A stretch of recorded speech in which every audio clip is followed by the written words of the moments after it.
OneSource.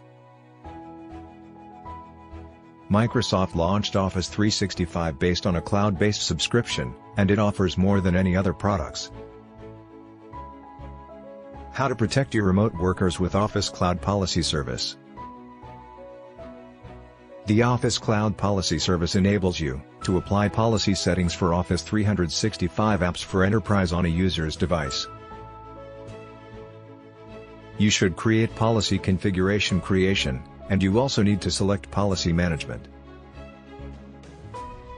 You can choose and set policies by searching them. You can click on the name of the policy to see the description.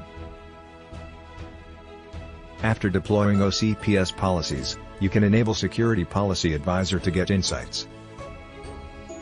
Find out how we can help your business today. Call us or visit our website and subscribe to our channel.